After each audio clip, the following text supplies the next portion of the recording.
WWE हमेशा ही एक पसंदीदा रेसलर को काफी आसानी से छोड़ देने के लिए बदनाम है। ये अलग अलग तरीकों से हो सकता है। या तो कोई रेसलर काफी बढ़िया प्रेजेंटेशन के साथ शुरुआत करता है, लेकिन WWE जल्द ही उसकी स्टार पावर को कम कर देता है और वो अचानक ही कार्ड में नीचे गिर जाते हैं। या दूसरे मौकों पर WWE किसी रेसलर को सीधे मेन इवेंट तक पुश कर देती है, लेकिन किसी न किसी कारण से ये पुश सफल नहीं हो पाता और इसीलिए WWE अचानक ही उस रेसलर को सपोर्ट करना बंद कर देता है और वो रेसलर फिर कभी मेन इवेंट सीन में नहीं दिखता। तो जुड़िए हमारे साथ रेसलमेनिया में, जहां हम WWE के इतिहास के 10 ऐसे रेसलर्स की बात करेंगे जो बहुत तेजी से नीचे आ गए।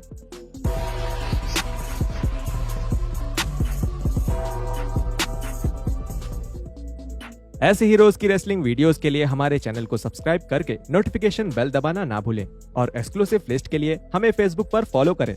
हमारे नए चैनल रेसलमेनिया शॉर्ट्स को भी जरूर देखें। Number 10, Scott Steiner.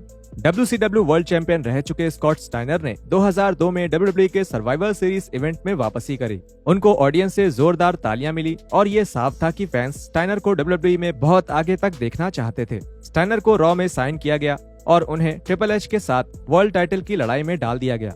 इस फ्यूड को कुछ इस तरह डिजाइन किया गया था जिससे स्टाइनर रॉ के सबसे बड़े बेबी फेस बन जाए।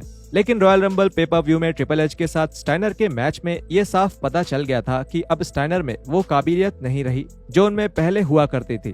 ट्रिपल एच के साथ स्टाइनर का मैच बहुत खराब था और no way out pay per view में उनका रीमैच भी कुछ खास नहीं था। स्टाइनर का रिंग के अंदर का काम इतना बुरा था कि फैंस उनके खिलाफ हो गए और WWE के पास स्टाइनर का सपोर्ट पूरी तरह हटा देने के अलावा कोई और रास्ता नहीं बचा। शुरुआत में स्टाइनर को WWE के रेसलमेनिया 19 के प्लान्स में शामिल किया गया था, लेकिन उनके बुरे प्रदर्शन की वजह से उनको मैच कार्ड पर भी कोई जगह नहीं मिली। रेसलमेनिया 19 के बाद स्टाइनर कुछ लो कार्ड मैचेस में टेस्ट जैसे रेसलर्स के साथ नजर आए और 2004 में उनको निकाल दिया गया। Number 9, Dean Malenko and Perry Saturn. The Radicals का डेब्यू एटीट्यूड एरा के सबसे यादगार पलों में से एक था। हालांकि शुरुआत में डेब्यू बहुत खास था, लेकिन ये साफ हो गया कि WWE ने उस ग्रुप के 4 सदस्यों में से केवल 2 के लिए ही बड़े प्लान्स बनाए थे। एडी गुरेरो और क्रिस बेनवा आगे चलकर WWE के मेन इवेंट में शामिल हुए, लेकिन अगर डीन मेलेंको और पेरी सेटर्न की बात की जाए तो ये टैलेंट WWE में जल्द ही खो गए। मेलेंको को आगे चलकर लाइट हैवीवेट टाइटल के डिवीजन में डाल दिया गया और हालांकि वो एक अद्भुत रेसलर थे, लेकिन वो कभी कार्ड में ऊपर नहीं आ सके। सैटर्न को रिंग में ज्यादा सफलता मिली थी और उन्होंने यूरोपियन टाइटल भी जीता था, लेकिन जल्द ही उन्हें एक अतरंगी गिमिक दे दिया गया जिसमें वो एक मॉब के प्यार में दिखे। इस बात से ये साफ हो गया था कि वो भी कभी कार्ड में अपनी जगह से ऊपर नहीं आ पाएंगे। Number 8, Chris masters. 2005 में जब से क्रिस मास्टर्स ने WWE में डेब्यू किया था, तब से ही ये जाहिर था कि WWE की उम्मीदें उनसे बहुत ज्यादा थीं। मास्टर्स की प्रेजेंटेशन बहुत अच्छी थी और उनके finishing move the master lock WWE में सबसे ज्यादा बचा कर रखी गई मूव्स में से एक थी। बदकिस्मती से जब मास्टर्स को पुश मिल रहा था तभी कुछ बदल गया और 2006 में आते ही बिना किसी कारण के WWE का भरोसा मास्टर्स के ऊपर से उठ गया। WWE टाइटल के लिए जॉन सीना के साथ लड़ते लड़ते वो अचानक ही लोअर मिड कार्ड तक गिर गए। मास्टर्स की अपनी बहुत सारी निजी परेशानियां थीं और WWE का इस अच्छे रेसलर से भरोसा उठने के पीछे वो भी एक कारण हो सकता है। आखिरकार उन्हें WWE से बाहर कर दिया गया, लेकिन मास्टरपीस की सारी उम्मीदें अभी नहीं खत्म हुई थीं, क्योंकि 2011 में उन्हें वापस साइन कर लिया गया। मास्टर्स ने रिंग में अपना काम बेहतर करने के लिए बहुत मेहनत करी, लेकिन उनकी मेहनत इतनी नहीं थी कि WWE उन्हें वापस मेन इवेंट सीन में लेकर आए और बाद में 2011 में उन्हें दूसरी बार बाहर कर दिया गया। Number 7, Enzo and Cass. NXT में अपने समय में एंजो और कैस उस ब्रांड की सबसे मशहूर टैग टीम हुआ करती थी। जब दोनों रेसलर को 2016 में प्रमोशन दिया गया तो सभी को लगा कि दोनों रेसलर को अच्छा पुश मिलना तय था, क्योंकि दोनों ही मर्ज को तेजी से बिकवा सकते थे और बिजनेस के नजरिए से भी दोनों को टैग डिवीजन के टॉप पर लाना बिल्कुल सही फैसला था। मेन रोस्टर में इन दोनों का डेब्यू बहुत शानदार रहा, क्योंकि ये डेब्यू रेसलमेनिया 32 की अगली रात को हुआ था और वहां मौजूद हार्डकोर फैंस ने दोनों का स्वागत बिल्कुल किसी बड़े स्टार्स की तरह किया। मेन रोस्टर पर उनके पहले पेपर व्यू मैच के दौरान ही चीजें खराब होने लगी थीं। पेबैक पेपर व्यू के दौरान अमोरे को एक खतरनाक कंकशन हो गया और जब तक अमोरे वापस आए तब तक उनके डेब्यू के दौरान मिली हाइप पूरी तरह से शांत हो चुकी थी। इसके बाद भी उनको कुछ बेहतरीन स्पॉट्स दिए गए, जैसे बैटल ग्राउंड पेपर व्यू में उनके टीम में जॉन सीना का शामिल होना, लेकिन WWE को इस जोड़ी को टैग टाइटल्स जिताने में कोई दिलचस्पी नहीं थी। 2017 में WWE ने इस जोड़ी को अलग करने का फैसला किया, जिसकी बहुत आलोचना करी गई। अमोरे को क्रूजरवेट डिवीजन में डाल दिया गया और कैस ने एक हील के तौर पर मिड कार्ड में कहीं अपनी जगह बनाई। इन दोनों का ये अलग अलग करियर उनके डब्ल्यूडब्ल्यूई के कार्यकाल के खत्म होने की शुरुआत थी और ये बहुत शर्म की बात है कि डब्ल्यूडब्ल्यूई ने इस डुओ से अपना भरोसा इतनी जल्दी हटा लिया। Number 6, Vladimir Kozlov. डब्ल्यूडब्ल्यूई ने इस बात को समझने में काफी वक्त लगा दिया कि व्लादिमीर कोज़लोव मेन इवेंटर नहीं बन सकते थे। पूरे 2008 और 2009 में कोज़लोव को एक खतरनाक और ताकतवर रेसलर के तौर पर बुक किया जाता रहा, लेकिन रिंग में उनकी नाकाबिलियत फैंस को सुलाने के लिए काफी थी। कोज़लोव का ट्रिपल एच और जेफ हार्डी जैसे रेसलर्स के साथ मैचेस बहुत खराब रहा, लेकिन इसके बावजूद भी डब्ल्यूडब्ल्यूई कोज़लोव को कंपनी में एक बड़ा स्टार बनाने की कोशिश में लगी रही। एक समय पर तो कोज़लोव को रेसलमेनिया 25 में अंडरटेकर के खिलाफ मैच देने की भी बात चल रही थी और एक बार तो स्मैकडाउन के एक एपिसोड में कोज़लोव ने अंडरटेकर को हराकर सबसे बड़ा उलटफेर कर भी दिया था। खुशकिस्मती से अप्रैल 2009 में कोज़लोव को ECW में भेज दिया गया और ये बात इस तरफ इशारा कर रही थी कि डब्ल्यूडब्ल्यूई की कोज़लोव से सारी उम्मीदें टूट चुकी थीं।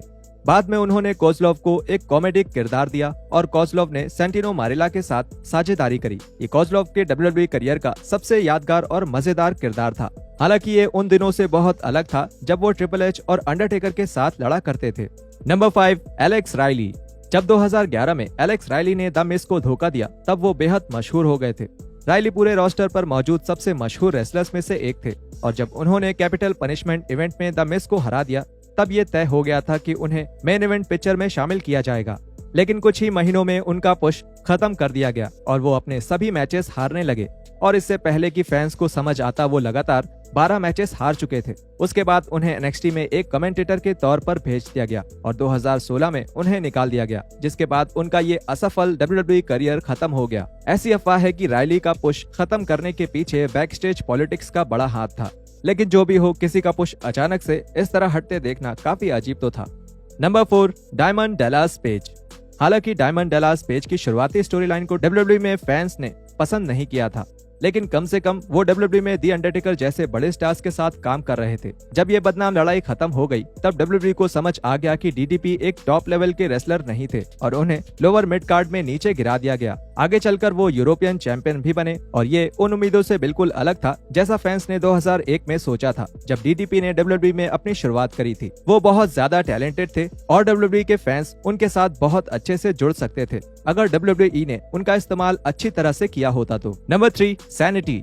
NXT के ब्लैक एंड गोल्ड एरा में सैनिटी एक अलग सा ग्रुप था। मुखिया एरिक यंग का ये ग्रुप बहुत खास था और इसके हर सदस्य में एक अलग खूबी थी। 2018 में इस ग्रुप ने स्मैकडाउन पर अपना डेब्यू किया और इसमें निकी क्रॉस शामिल नहीं थी।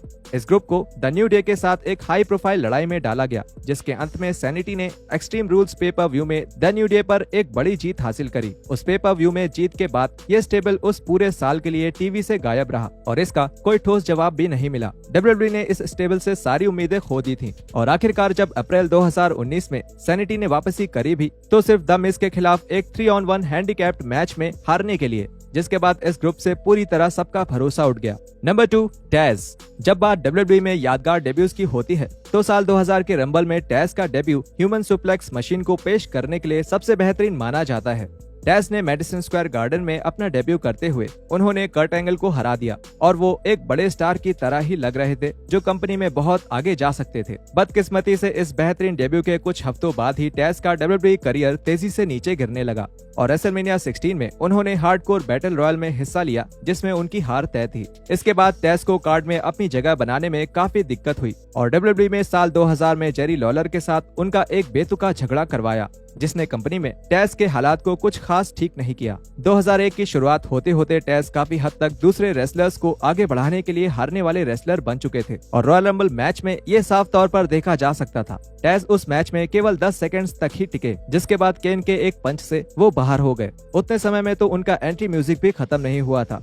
कंपनी में उनका रुतबा और उनकी शोहरत कम हो रही थी और उसके कुछ ही समय बाद टैज सेमी रिटायर हो गए और उन्होंने अपने कमेंटेटर के काम को ज्यादा गंभीरता से करना शुरू कर दिया। Number 1, coffee Kingston. WWE fans को बहुत बड़ा झटका लगा जब कोफी किंगस्टन अपना डब्ल्यूडब्ल्यूई टाइटल सिर्फ 8 सेकंड्स में ब्रॉक लेसनर से हार गए। कोफी किंगस्टन को डब्ल्यूडब्ल्यूई चैंपियन के तौर पे काफी सराहना मिली थी, लेकिन अब कोफी किंगस्टन चैंपियन नहीं थे तो फैंस को उम्मीद थी कि डब्ल्यूडब्ल्यूई एक नई स्टोरी लाइन की शुरुआत करेंगे जहां वो खुद पर और मेहनत करेंगे और लेसनर को एक रीमैच के लिए चुनौती देंगे।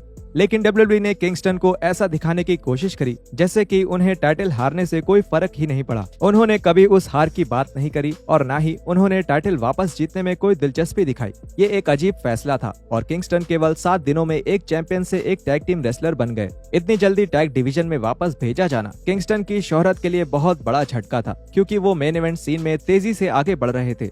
ये साफ हो गया था कि WWE मानती थी कि किंगस्टन द न्यू डे के सदस्य के रूप में ज्यादा कारगर रहेंगे, न कि WWE के टॉप प्राइस की रेस में लगे एक टैलेंट के रूप में।